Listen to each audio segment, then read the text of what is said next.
Assalamualaikum warahmatullahi wabarakatuh. Waalaikumsalam warahmatullahi wabarakatuh. Alhamdulillahil jabbaril qahhar, al-azizil ghaffar, khaliqil jannati wan nar.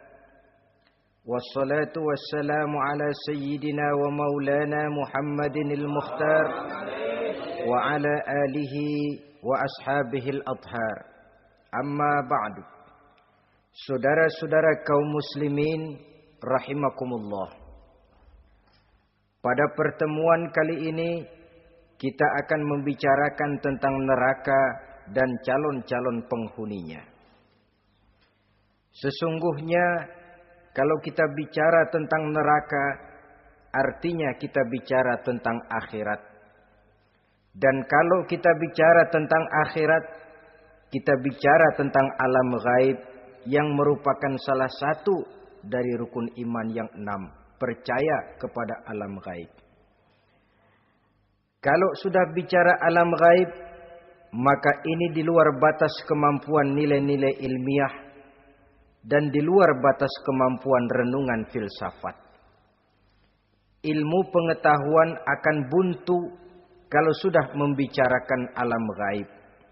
Artinya kehidupan di akhirat itu tidak bisa diteliti secara ilmiah. Filsafat pun akan ngambang kalau sudah membicarakan kehidupan di alam gaib. Karena itu kalau kita kembali kepada logika, jika kita ingin mengerti tentang caranya membuat bangku, kita pergi ke tukang bangku dan bertanya kepadanya. Kita ingin mengerti cara membuat mobil, kita pergi ke tukang mobil, ke bengkel mobil dan bertanya kepada ahlinya. Pun dalam urusan alam gaib, sudah sewajarnya kita kembali kepada penjelasan dari Sang Pencipta alam gaib, yakni Allah Subhanahu wa ta'ala. Dan melalui kitabullah Al-Quranul Karim, Allah telah menjelaskan masalah-masalah gaib berupa kehidupan di sorga dan neraka itu secara jelas dan pasti.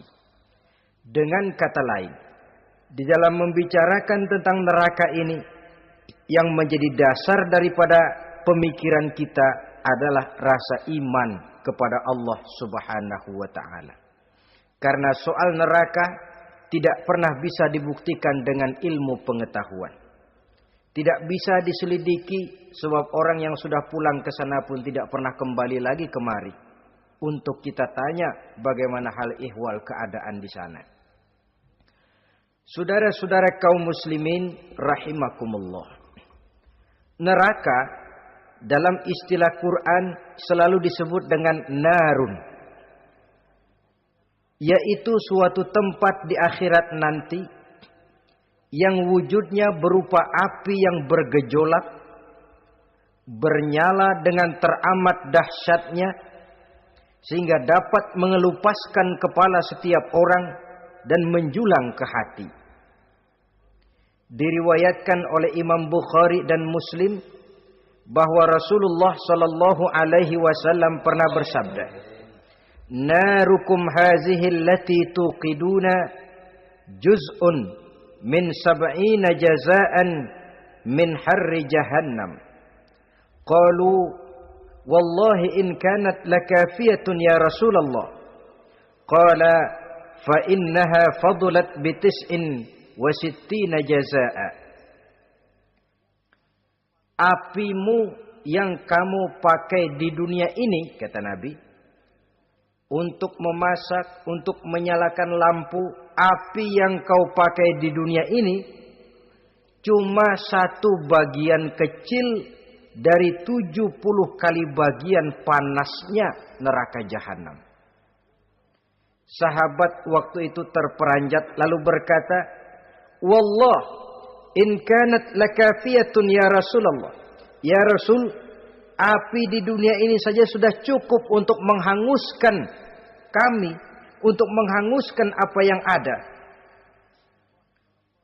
Bersabda Rasulullah sallallahu alaihi wasallam, maka sesungguhnya api neraka itu dilebihkan panasnya dengan 69 kali daripada panasnya api di dunia ini. Jadi sepanas-panasnya api yang pernah kita rasakan di dunia ini, maka api di neraka nanti 69 kali lebih panas dari api yang kita rasakan paling panas di dunia. Hadis yang senada dengan penjelasan ini di samping Jawahirul Bukhari, kita bisa menemukannya dalam Mukhtasar Tazkiratul Qurtubi dan Mukhtasar Ibnu Abi Jamrah misalnya. Saudara-saudara kaum muslimin rahimakumullah. Sehingga boleh jadi seringan-ringan azab penduduk neraka di akhirat nanti, kata Nabi, seorang yang di telapak kakinya diletakkan kerikil neraka yang sangat kecil, lalu mendidih otaknya. Itu seringan-ringannya. Di tapak kakinya diletakkan kerikil neraka yang oleh karena panasnya lalu mendidih otaknya. Itu yang paling ringan. Gak apa-apa.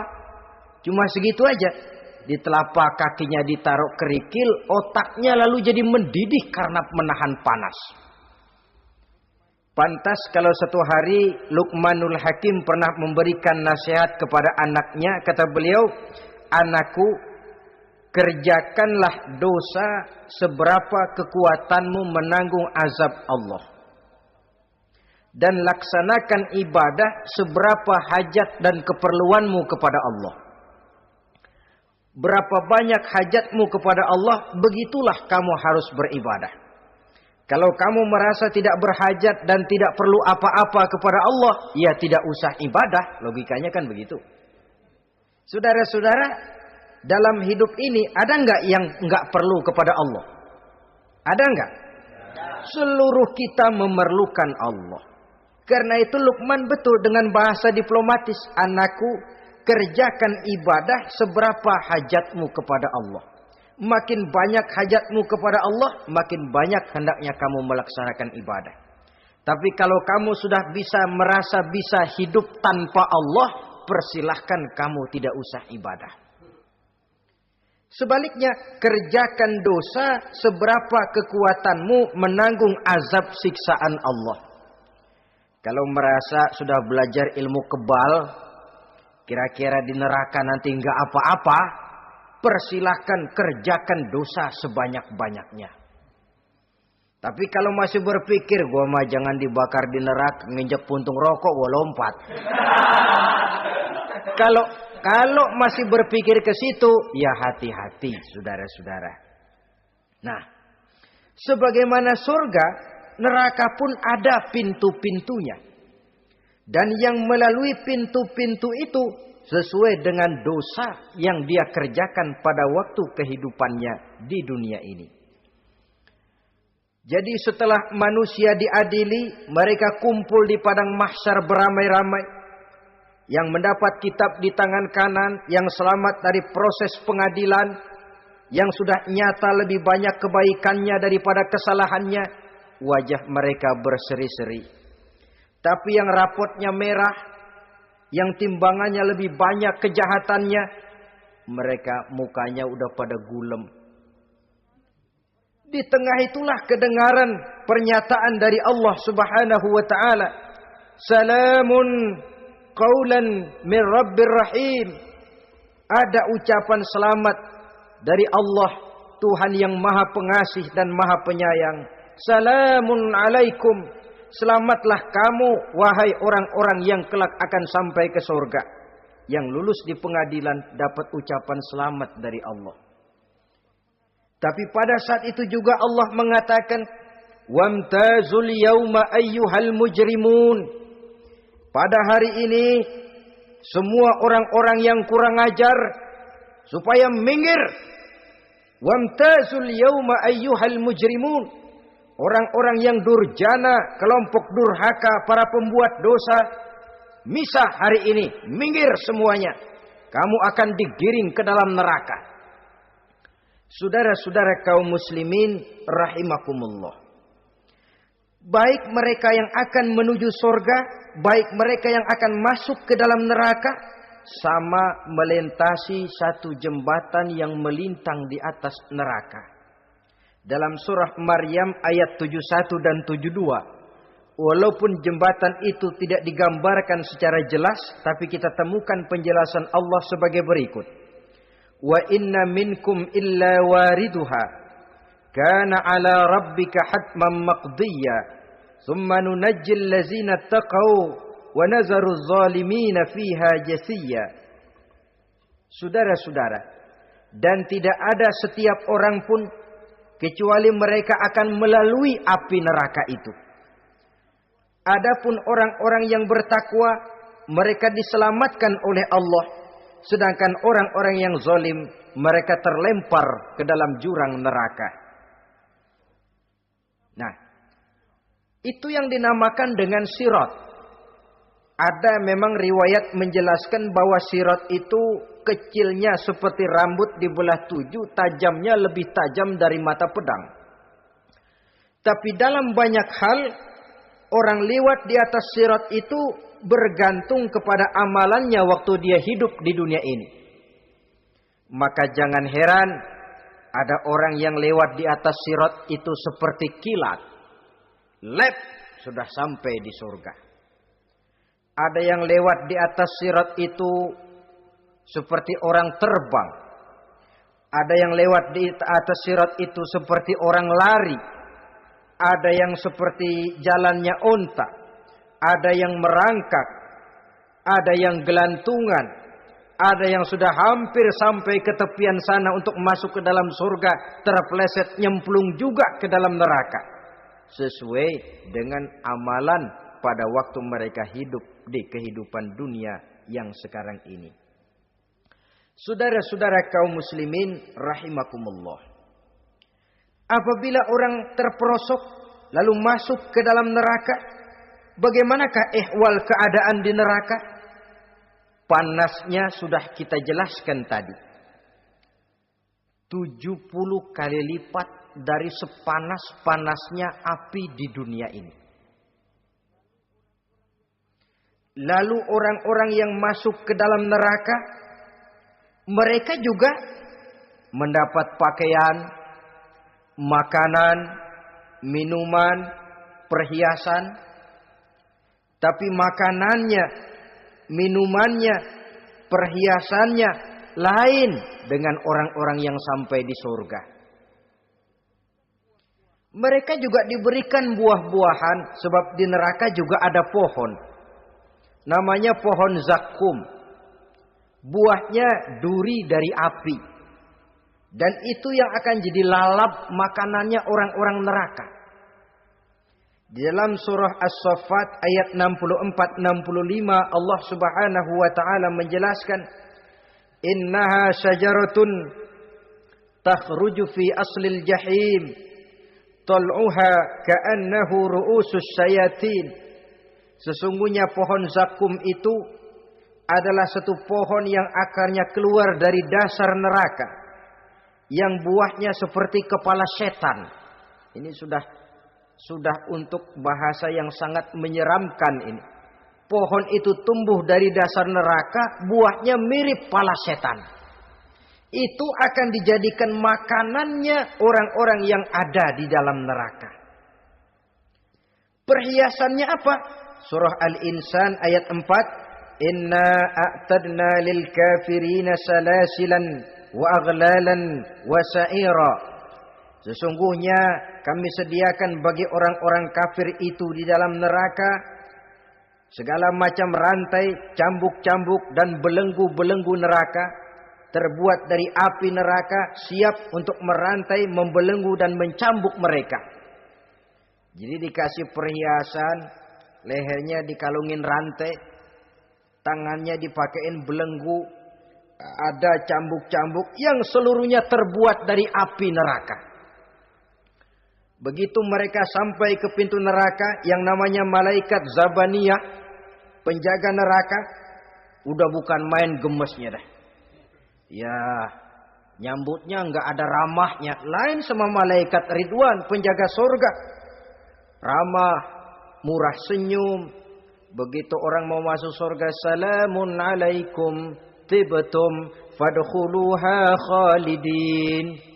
Keselamatan atas kamu, sungguh kamu telah beruntung. Sekaranglah masuk kamu ke dalam surga dan kekalah tinggal selama-lamanya di sana. Ramah, murah senyum, selamat datang, selamat tiba di tempat yang penuh kenikmatan. Mari persilahkan. Ini malaikat Ridwan. Malaikat Malik, malaikat Zabaniyah lain lagi. Dia nungguin pabrik. Sadis menerima, matanya melotot. Ini dia manusia-manusia kurang ajar yang waktu di dunia sudah datang para rasul, sudah turun agama, sudah datang Al-Quran, tapi belagak pilon. Sini loh, nih rantai, belenggu, lalu dirangkeng, dimasukkan ke dalam neraka. Na'udzubillah, summa na'udzubillah. Saudara-saudara, lalu terpikir oleh kita, kalau begitu panasnya api neraka, sekali lempar orang terus mati dong. Ya enak kalau boleh begitu sih. Begitu dilempar ke neraka terus mati, enak. Ternyata tidak. Kepedihan neraka adalah kepedihan yang kekal dan terus menerus. Tidak satu saat pun orang-orang di dalam neraka pernah merasakan kesenangan. Tidak sesaat pun. Kali semenit kayak ngaso. Enggak, terus menerus berada dalam kepedihan yang tiada tara. Al-Quran menjelaskan, kullama nadijat juluduhum baddalnahum juludan ghairaha. Apabila hancur kulitnya, kami ganti dengan kulit yang baru. Supaya apa? Liyazukul azab. Biar dia rasain azab. Tuh, rasain dulu. Hancur kepalanya, buletin lagi. Hancur kulitnya, bikin lagi. Berantakan isi perutnya, disempurnakan lagi, digiling lagi. Terus menerus begitu. Tidak sedetik pun penduduk neraka itu pernah mengalami istirahat. Barangkali pakai jam istirahat lumayan. Ini enggak ada. Ada bel, kleneng, istirahat, azab dicabut. Tidak. Terus menerus dan selalu begitu. Satu detik saja pun mereka tidak pernah istirahat dari siksaan dan azab yang mereka terima. Saudara-saudara kaum muslimin rahimakumullah. Lalu bagaimana keadaan mereka? Ada orang-orang di dalam neraka itu yang dikenakan pakaian dari api neraka. Luar biasa. Dikasih pakaian dinas dari api. Kemudian kepalanya dituangi air yang sedang mendidih. Yang dengan tuangan air itu dihancur luluhkan segala isi perutnya dan kulit-kulitnya. Setelah itu mereka dicambuk dengan cambuk-cambuk dari besi. Apabila mereka hendak keluar dari neraka, mereka dicampakkan kembali ke dalamnya. Dan dikatakan kepada mereka, rasakan siksaan yang membakar ini. Dalam surah Al-Hajj ayat 19 sampai 22, kita bisa simak firman Allah Subhanahu wa taala. Fallazina kafaru qutti'at lahum siyabun min nar yusabbu min fawqi ru'usihimul jahim yus'aru bihi ma fi butunihim wal julud wa lahum maqami'u min hadid kullama aradu an yakhruju minha min ghammin u'idu fiha wa zuqu 'azabal hariq na'udzubillah summa na'udzubillah. Diberikan pakaian dari api, melolong, menyayat dia, memilukan, merintih dan meraung-raung. Lalu kepalanya diguyuri dengan air yang sangat mendidih. Hancur luluh isi perutnya, masih dicambuk lagi dengan cambuk-cambuk dari besi. Mereka merambat, mereka meraung, mereka hendak lari. Mereka ingin keluar dari neraka. Tapi tiap kali mereka merambat ingin keluar, ditarik lagi. Kalau cari kita, ayo, mau kemana lo? Apa kata malaikat penjaga neraka? Zuku azabal hariq. rasain nih, makan pencarian lo waktu di dunia. Saudara-saudara, lalu ada pula siksaan penduduk neraka itu, di mana dahi, lambung dan punggung mereka dipanggang dengan api neraka. Allah Karim. Kita di dunia ini tertusuk paku saja waktu berjalan sudah bukan main pedihnya. Tertusuk duri saja sudah bukan main pedihnya. Ini punggungnya, lambungnya macam disate, dipanggang dari api neraka. Dalam At-Taubah ayat 35 kita temukan firman Allah, "Fi nari jahannama fatukwa biha hibahuhum wa junubuhum wa zuhuruhum." Na'udzubillah summa na'udzubillah. Kemudian ada pula penduduk neraka itu yang disiksa, lehernya diikat dengan rantai. Mereka spontan diseret-seret dengan sekeras-kerasnya dan dilemparkan ke dalam lautan air yang sedang mendidih. Kemudian mereka dibakar dalam api yang bergejolak dan menyala-nyala. Pada surah Al-Mu'min ayat 71 dan 72 Allah Subhanahu wa taala menjelaskan, "Izil aghlalu fi a'nakihim wassalasil yushabuna fil hamim summa fin nari yusjarun." Ketika belenggu dan rantai dipasang di leher mereka supaya mereka diseret ke dalam air yang sangat panas, kemudian mereka dibakar dalam api. Ada lagi penduduk neraka yang dipegang jambulnya lalu diseret ke tengah-tengah neraka, kemudian kepalanya digerujuki dengan air yang mendidih seperti yang dijelaskan dalam surah Ad-Dukhan ayat 47 dan 49. Pendeknya, azab dan siksaan neraka itu sesuailah dengan amalan dosa yang dikerjakan manusia pada waktu kehidupan di dunia ini. Maka dalam puncak perjalanan Mi'raj misalnya, kepada Rasulullah sallallahu alaihi wasallam diberikan berbagai macam penglihatan sebagai contoh dan tamsil dari kehidupan di dunia ini. Sejak dari penglihatan di jalan sampai kepada penglihatan surga dengan segala kenikmatannya dan neraka dengan seluruh azabnya, seluruhnya merupakan contoh teladan. Misalnya dalam perjalanan ketika hendak Mi'raj itu, sebelum berangkat Rasul disodorkan 2 minuman. Segelas berisi arak, segelas lagi berisi susu. Kata malaikat Jibril, "Ambillah salah satu minuman itu ya Muhammad." Lalu Rasul dengan tidak ragu-ragu, mantap betul beliau mengambil gelas yang berisi susu, lalu beliau minum. Setelah beliau minum itu, malaikat Jibril berkata, "Shaddaqta ya Muhammad." Engkau telah benar Muhammad. Laqad asabtal haqq, pilihanmu tepat. Kenapa ya Jibril? Untung susu yang kamu minum Muhammad. Kalau arak yang kamu ambil, pasti umatmu bakal jadi umat yang teler semua. Ini pun satu contoh buat kita semua, bahwa dalam kehidupan kita selalu berhadapan dengan susu dan arak, berhadapan dengan hak dan batil, berhadapan dengan benar dan salah. Maka hati-hati kita jangan sampai salah pilih karenanya. Lalu yang ada kaitannya dengan persoalan kita, penglihatan yang diberikan Allah kepada beliau di neraka. Beliau melihat sekelompok orang dilontari kepalanya dengan batu dari api neraka. Tiap kali dilontari kepala itu hancur berkeping-keping, berantakan otaknya. Lalu dibulatkan kembali. Setelah kepala itu bulat kembali, disambitin lagi. Menjerit, meraung, merintih kesakitan, hancur kepalanya, berantakan otaknya. Lalu dibulatkan lagi, terus menerus begitu, tidak pernah berhenti. Sampai Rasul bertanya, "Ya Jibril, ini orang kenapa kepalanya dilontari dengan api neraka sampai hancur lalu dibulatkan kembali?" Kata malaikat Jibril, "Ya Muhammad, itulah contoh daripada umatmu yang berat untuk sujud kepada Allah Tuhannya. Itulah contoh dari umatmu yang waktu hidup di dunianya tidak pernah mendirikan solat sama sekali.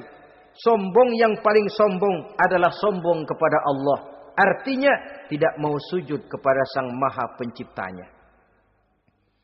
Jadi barangkali saudara punya cita-cita atau keinginan, saya mau yang ini saja. Persilahkan, gak usah sembahyang. Lalu ada lagi sekelompok kaum. Perutnya besar, sebesar rumah. Dililit dengan kala dan ular dari api neraka. Diseret-seret dia di jurang neraka. Dipatoki ular, hancur perutnya. Dibulatkan lagi perut itu. Diseret kembali, hancur lagi. Dibulatkan lagi. Terus menerus seperti itu.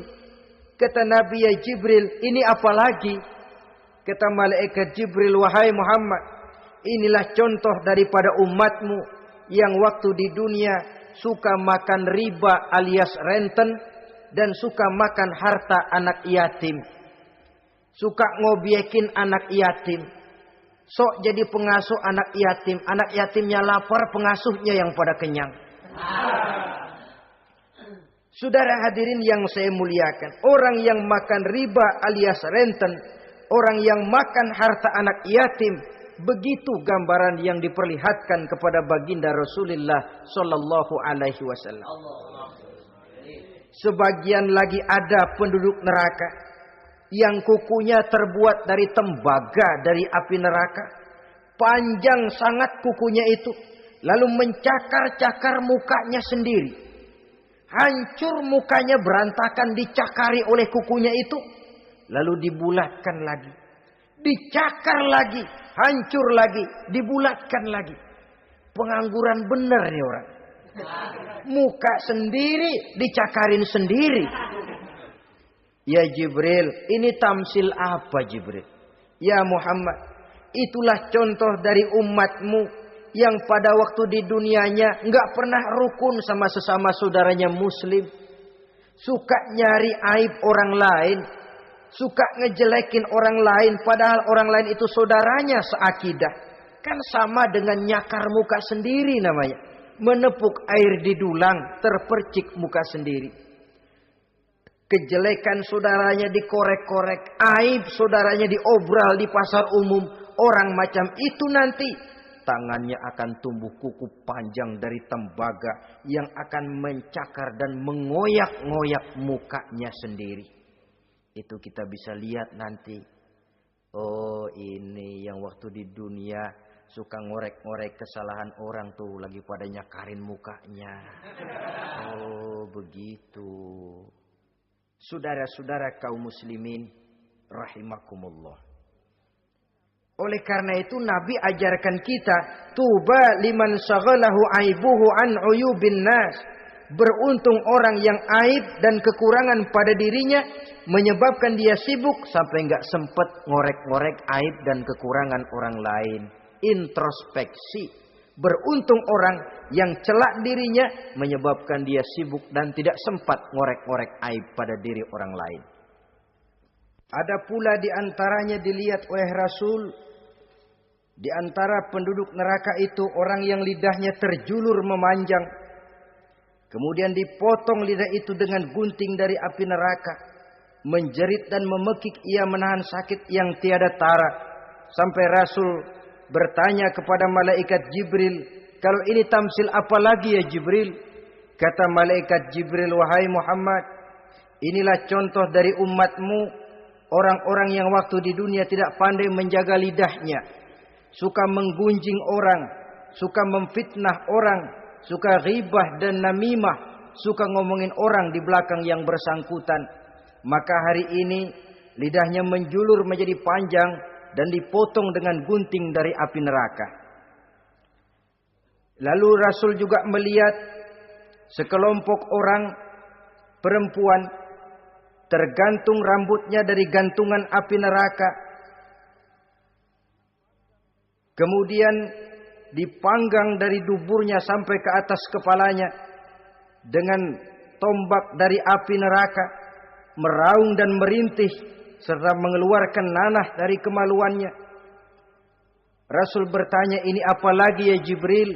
Kata malaikat Jibril, inilah perempuan yang waktu di dunia tidak pandai menjaga kehormatan dirinya. Ahli zina dan tukang umbar, saudara-saudara kaum muslimin rahimakumullah, banyak lagi tamsil-tamsil yang dicontohkan dalam puncak perjalanan Mi'raj yang seluruhnya merupakan peringatan bagi kita umat Rasulullah sallallahu alaihi wasallam. Nah, kemudian sekarang marilah kita bicarakan neraka itu satu demi satu. Yang pertama, dan ini yang paling dikenal orang, neraka jahanam atau naru jahannam. Siapa yang dijelaskan Allah akan menjadi penghuni neraka jahanam ini? Pertama dalam surah Al-Ankabut ayat 68. Wa man azlamu mimman iftara 'ala Allahi kadziban aw kadzdzaba bil haqqi lamma ja'ahu alaysa fi jahannam maswal lil kafirin. Adapun orang-orang yang zalim kepada Allah, mendustakan ayat-ayat Allah dan mendustakan kebenaran setelah datang kebenaran itu, bukankah neraka jahanam merupakan tempat kembali bagi orang-orang kafir? Jadi dalam Al-Ankabut ayat 68 ini dijelaskan penduduk neraka jahanam itu pertama adalah orang-orang kafir. Siapa orang kafir? Menurut keyakinan akidah kita, setiap orang di luar Islam adalah kafir. Kemudian yang kedua dalam surah Al-Hijr ayat 42 dan 43, penduduk neraka jahanam itu, inna ibadi laisa laka alaihim sultanun illa man ittaba'aka minal ghawin wa inna jahannama la mau'iduhum ajmain. Sesungguhnya hamba-hambaku tidak akan bisa kamu kuasai, hai iblis, kecuali mereka yang mengikuti tipu dayamu. Sesungguhnya neraka jahanamlah tempat mereka seluruhnya. Kalau kita perhatikan ayat ini, maka penghuni neraka jahanam yang kedua adalah para pengikut setan. Para pengikut setan dengan seluruh ajaran-ajaran yang dilancarkan oleh setan. Padahal pada saat hendak masuk neraka, setan jelas cuci tangan. Tugasnya cuma bagaimana mencari pengikut sebanyak-banyaknya yang akan nemenin dia di neraka nanti. Tapi pada saat orang digiring ke dalam neraka, setan cuci tangan. Mungkin orang menuntut, setan, gue ngikutin lu, sekarang kenapa jadi kemari? Nah, gue bilang juga apa? Kata setan, gue bilang juga apa, lu kenapa ngikutin? Dan setan ini menebar ranjau dalam segala bentuknya, dengan segala macam caranya. Para pengikut setan yang menjauhi tuntunan agama, memperturutkan hawa nafsunya. Setan membisiki manusia lewat minuman keras. Setan masuk manusia lewat judi, lewat zina, lewat kenikmatan yang melalaikan orang dari kehidupan akhirat dan selanjutnya. Dengan segala macam jalan. Kadang-kadang dalam ibadah setan juga masuk. Kalau tidak ditimbulkannya takabur, ditimbulkannya sikap ujub dalam diri kita. Timbul rasa diri lebih benar dari orang lain. Dan ini jelek. Timbul rasa nganggap enteng orang lain. Itu kan ujub. Nggak dikelihatannya orang. Cuma hatinya aja ngomong sendirian. Kalau gue lihat di kampung ini nggak ada yang kayak gue. Bayangnya kayak ibadahnya kayak udah aing pang paling nak yo di dia. Itu juga bisikan iblis. Dan dia tidak segan-segan mengaku jadi Tuhan iblis itu. Dan ini diceritakan dalam kehidupan Sayyidus Syekh Abdul Qadir Jailani. Ketika beliau sedang ibadah di mihrab dalam masjid, datang seberkas sinar. Sinar itu ngomong, "Ya Abdul Qadir, ana rabbuk." Hai Abdul Qadir, aku Tuhanmu, kata cahaya tadi. Sudah cukup kamu ibadah Abdul Qadir. Sembayangmu udah banyak, puasamu udah banyak, jihadmu cukup. Maka mulai sekarang berhenti dah ibadah. Aku bolehkan kepada kamu segala yang dilarang.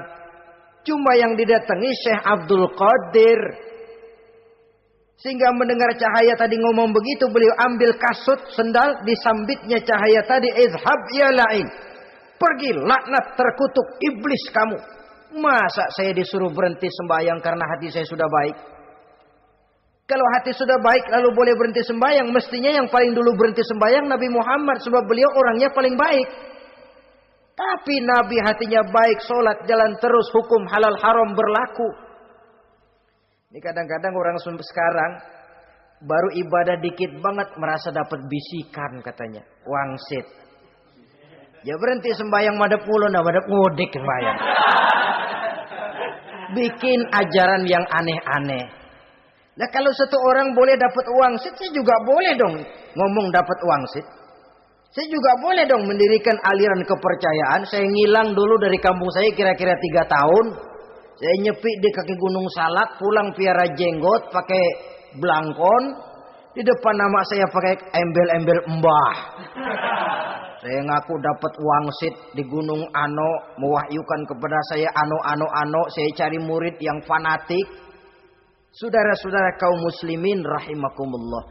Setan membisiki manusia hatta kita sedang ibadah sekalipun dibisikinya.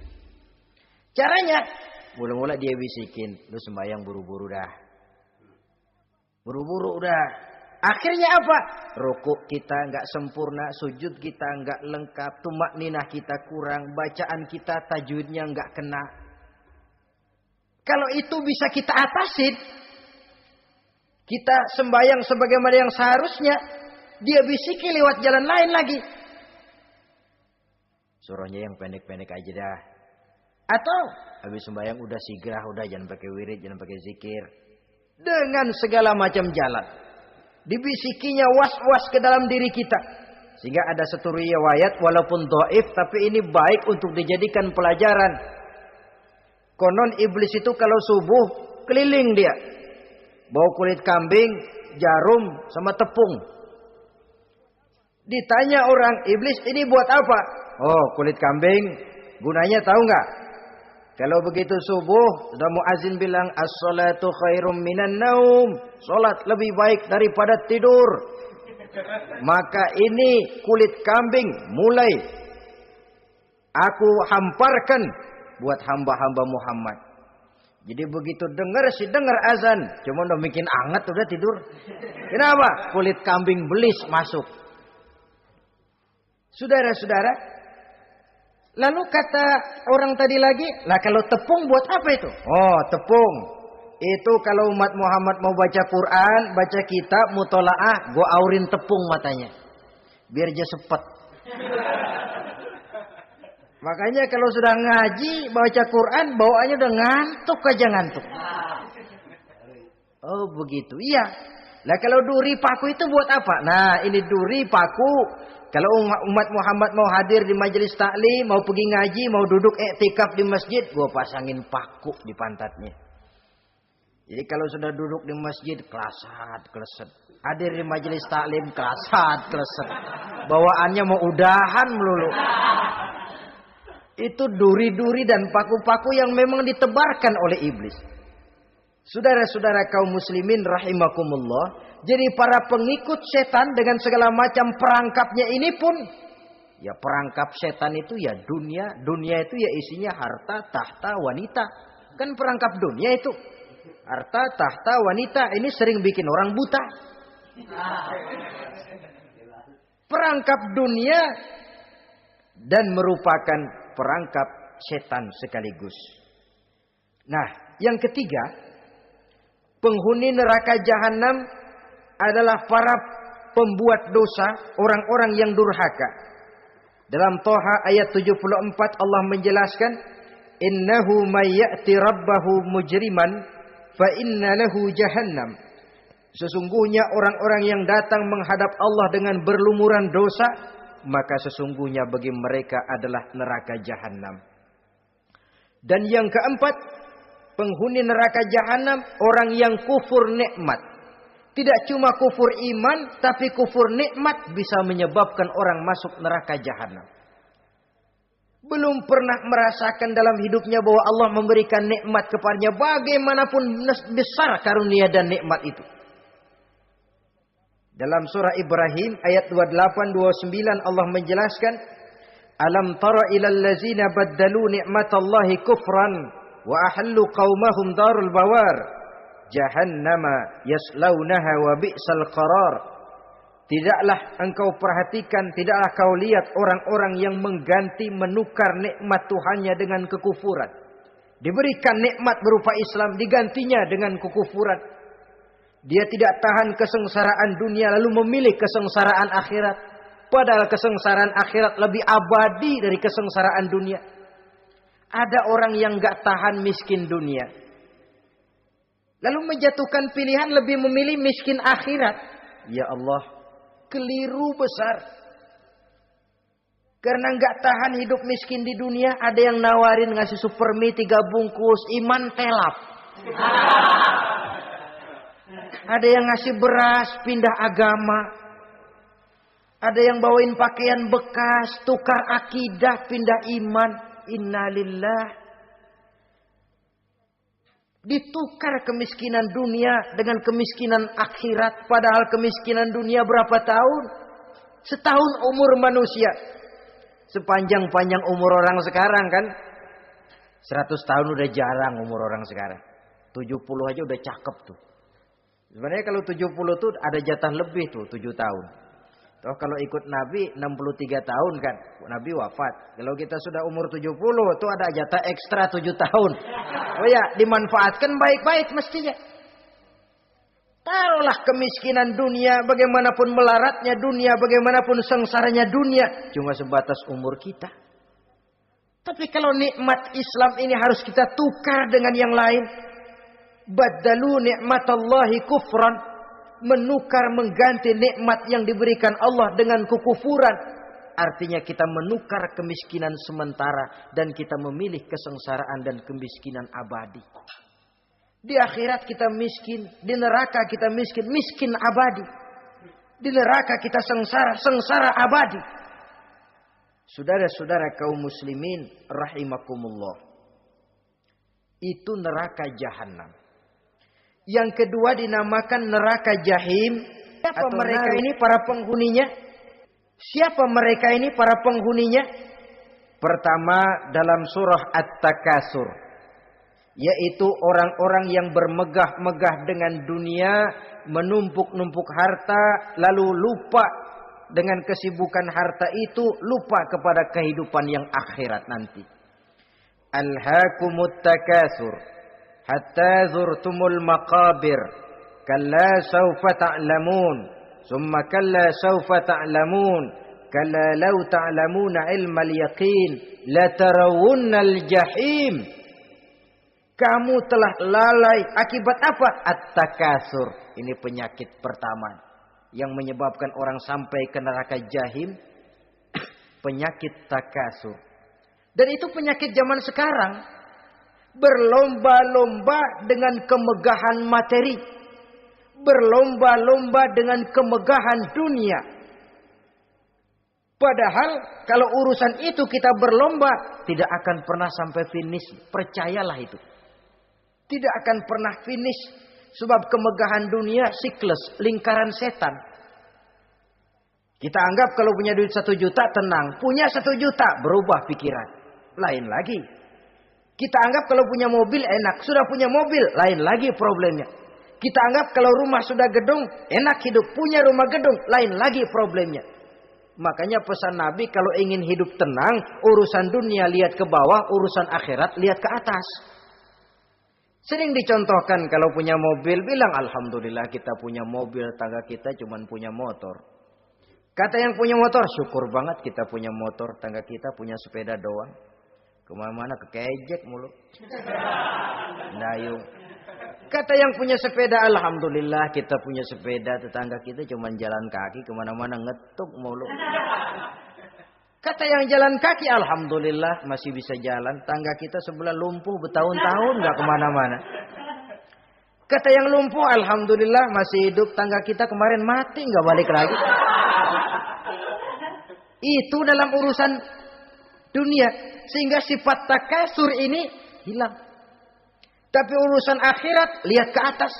Kalau dia begitu sibuknya bisa jaga sholat, kenapa saya tidak? Kalau dia hidupnya sederhana, rajin sedekah, kenapa saya yang lebih kok enggak sanggup? Kalau dia bisa baca Quran, kenapa saya enggak? Lalu timbul gairah ingin mencontoh. Mencontoh orang dalam urusan ibadah menimbulkan ketenangan jiwa. Dan itu ada garis finishnya. Tapi kalau yang lumpuh lihat yang bisa jalan lihat yang naik sepeda, yang sepeda punya lihat motor, sudah punya motor lihat mobil, lihat pesawat terbang, lihat kereta api. Kapanlah awak nih mau bersyukur? Yang ada kurang saja padahal nikmat itu tidak pernah berhenti. Bukan dilarang orang kaya, tetapi perlombaan memperkaya diri itu yang dilarang. Karena kalau sudah perlombaan namanya jor-joran sifatnya. Prinsipnya tujuan menghalalkan cara ini yang dijaga oleh agama. Saudara-saudara, selain penyakit takasur yang menyebabkan orang sampai ke neraka jahim, juga perbuatan durjana. Dalam Al-Infitor ayat 13-14. Innal abrara lafi na'im wa innal fujjara lafi jahim. Orang-orang yang berbakti, berbuat kebajikan, mereka akan mendapatkan neraka surga naim. Tetapi orang-orang yang fujar, durjana, kurang ajar, durhaka, lafi jahim, mereka akan mendapatkan neraka jahim. Lalu siapa lagi penghuni jahim itu? Orang-orang yang menentang dan menantang ayat-ayat Allah. Wallazina sa'au fi ayatina mu'ajizin ulaika ashabul jahim. Dan orang-orang yang berusaha menantang ayat-ayat Allah sehingga melemahkan orang-orang yang mau mengikuti rasul-rasul Allah. Menantang ayat Allah dan membuat lemah orang yang mengikuti rasul. Melemahkan semangat orang yang mau mengikuti khitah dan perjalanan Rasul. Lu mau bangun masjid, iya. Berat, jangan. Jangan aja kapok. Majelis taklim, pahit. Ngaji, berat, melemahkan ini. Sudah dia rusak, merusak lagi. Kalau rusak kan cuma sendirian. Ini tidak, sudah rusak, merusak. Mu'ajizin, melemahkan orang-orang yang mau mengikuti ayat-ayat Allah. Dan itu tidak jarang zaman sekarang ini. Orang yang melemahkan semangat kita dalam berjuang menegakkan kebenaran. Kita yakin Islam agama yang benar, kita yakin Islam agama yang sempurna. Ada saja orang yang melemahkan semangat kita. Yang berteori bahwa ada ayat-ayat Quran yang tidak relevan lagi dengan situasi dan kondisi. Yang berteori bahwa Nabi Muhammad cuma sebagai manusia biasa yang tidak terlepas kemungkinan dari salah. Pendeknya melemahkan nilai-nilai semangat kita untuk memperjuangkan Islam ini. Ini pun termasuk mu'ajizin. Mereka akan menemukan nanti di akhirat kapling di dalam neraka yang dinamakan neraka jahim. Na'udzubillah summa na'udzubillah. Yang ketiga, saudara-saudara, di antara nama neraka itu adalah neraka hawiyah. Siapa penghuni neraka hawiyah ini? Dalam surah Al-Qari'ah ayat 8-11 dijelaskan secara simpel, wa amma man khaffat mawazinuhu fa ummuhu hawiyah. Adapun orang-orang yang ringan timbangan kebaikannya, maka tempatnya adalah neraka hawiyah. Artinya orang ini lebih berat timbangan kejahatannya, sedikit kebaikannya sehingga jadi ringan di timbangan akhirat nanti. Salat, puasa, zakat, tapi dosa yang dikerjakan masih lebih banyak ketimbang kebaikan yang dikerjakannya itu. Maka orang semacam ini apabila tidak mendapat syafaat, maka dia akan masuk ke dalam neraka yang namanya neraka hawiyah. Lalu yang keempat, neraka wail. Dalam surah Al-Ma'un ayat 1-7 garis besarnya yang mendapat neraka wail adalah para pendusta agama. Siapa sih pendusta agama itu? Ara'aital ladzi yukazzibu biddin. Tidakkah kamu lihat siapa orang-orang yang mendustakan agama? Mendustakan agama, beragama tapi bohong, salatnya bohong, hajinya bohong, puasanya bohong, mendustakan agama. Siapa mereka? Fazalikal ladzi yad'ul yatim. Pertama, orang yang suka menghardik anak yatim. Anak yatim yang lemah, anak yatim yang tidak berdaya, yang hidup dipayungi kemiskinan dan kekurangan, bukan ditolongnya, malah dihardiknya. Jangan lupa, saudara yang sudah 2-3 kali pergi ke Makkah, saudara yang khusyuk dalam sujudnya, saudara yang mantap dalam puasanya, mungkin saja bisa terhalang masuk ke dalam surga. Karena di samping rumah saudara ada anak yatim merintih menahan lapar dan haus. Saudara tahu, saudara mampu, tapi saudara diam saja tidak mau mengulurkan tangan. Mungkin itu yang akan mengganjal saudara untuk masuk ke dalam surga. Wala yahuddu ala ta'amil miskin. Mereka membiarkan fakir miskin, tidak memberikan makan. Kemudian fawailul lil musallin. Mereka juga melalaikan solat. Allazina hum an solatihim sahun. Allazina hum yura'un. Mereka juga riak di dalam amalnya. Saudara hadirin kaum muslimin rahimakumullah. Melalaikan solat, kemudian riak dengan amalnya, termasuk amalan solatnya. Kalau jadi imam, bahasanya dibuat sepasih-pasihnya, surahnya yang panjang-panjang, paling pendek sabbihis sama wadduha. Tapi kalau solat sendirian cukup qul huwallahu ahad sama inna a'tainakal kautsar. Hilang lagi nilai keikhlasannya. Dan terakhir, mereka enggan untuk membayar zakat. Yang memenuhi ciri-ciri inilah yang dikatakan sebagai pendusta agama. Menghardik yatim, membiarkan fakir miskin, melalaikan solat, riya, dan enggan membayar zakat. Mereka divonis mendapat neraka wail. Seperti dalam surah Al-Ma'un ayat 1 sampai dengan 7. Saudara-saudara kaum muslimin rahimakumullah. Yang kelima, neraka sa'ir. Neraka sa'ir ini pertama buat mereka yang memakan harta yatim.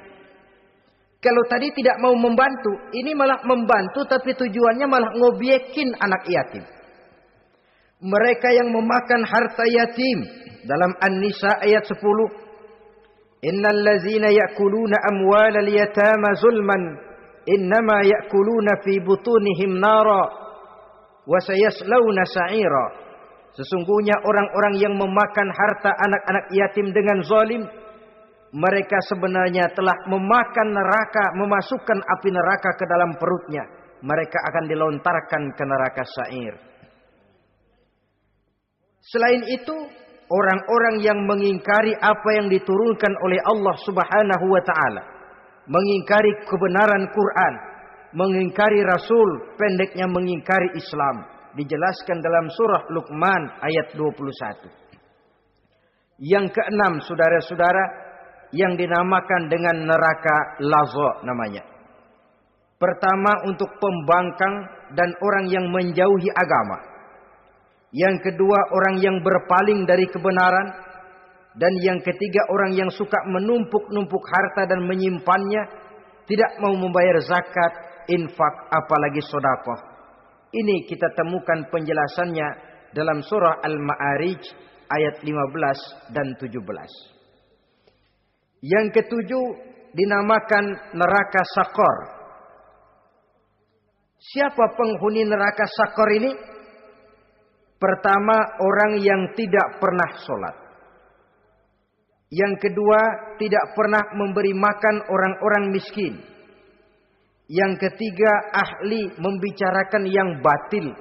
Strategis betul dia, ulung kalau sudah mengatur kebatilan. Kemudian yang keempat, orang yang mendustakan hari akhir. Dalam surah Al-Muddatsir ayat 42 sampai 47, kepada penduduk neraka Saqar ditanya, "Ma salakakum fis Saqar?" Apa yang menyebabkan kamu masuk ke dalam neraka Saqar? Qalu lam naku minal musallin wa la naku nut'imal masakin wa kunna nakhudu ma'al khaidin wa kunna nukadzibu yaumaddin. Mereka menjawab, kami di dunia tidak pernah sholat, tidak pernah memberi makan fakir dan miskin. Kami selalu berkumpul dengan orang-orang yang batil dan membicarakan kebatilan, dan kami mendustakan adanya hari akhir. Yang kedelapan, yang terakhir adalah neraka Khutamah. Ini diperuntukkan bagi para pengumpat, pencela, para penghina orang lain, mencari aib saudaranya, kemudian juga mereka menumpuk, menghitung-hitung harta, lalu kikir dan bakhil dengan hartanya itu. Dalam surah Al-Hujurat ayat 11-12, kemudian surah Al-Humazah ayat 1 sampai dengan 7, kita temukan penjelasan itu. Pada akhirnya saudara-saudara, kalau penduduk surga mereka kekal di dalamnya, maka penduduk neraka ini ada dua macam. Ada penduduk musiman, ada penduduk permanen. Kalau yang namanya penduduk permanen itu sudah punya paspor KTP itu. Memang penduduk permanen itu mereka yang kekal selama-lamanya di dalam neraka. Mereka lah orang-orang musyrik dan orang-orang kafir, termasuk orang-orang munafik. Bahkan lebih dahsyat lagi yang namanya munafik. Kata Allah, innal munafiqin fid darkil asfal minan nar. Orang munafik itu berada di dasar jurang neraka yang paling bawah, keraknya neraka. Saudara-saudara, adapun penduduk yang semi permanen, ia masuk neraka buat sementara saja, sekedar dengan dosa-dosa yang dikerjakannya. Mereka adalah orang-orang mukmin yang asli, orang-orang Islam yang waktu di dunianya berbuat dosa. Mereka masuk ke dalam neraka, menerima azab sesuai dengan dosa yang dikerjakannya. Setelah itu mereka akan diangkat dari surga untuk ditempatkan di dalam, mereka akan diangkat dari neraka untuk ditempatkan di dalam surganya Allah Subhanahu wa taala. Seperti banyak dijelaskan dalam hadis-hadis sahih yang diriwayatkan oleh Imam Bukhari dan Muslim. Nah, inilah sekelumit tentang neraka dan calon-calon penghuninya. Mudah-mudahan Allah jauhkan kita, Allah jauhkan anak cucu kita, Allah jauhkan seluruh keluarga kita dari neraka dan dari azab neraka. Terima kasih dan mohon maaf. Wassalamualaikum warahmatullahi wabarakatuh. Waalaikumsalam warahmatullahi wabarakatuh.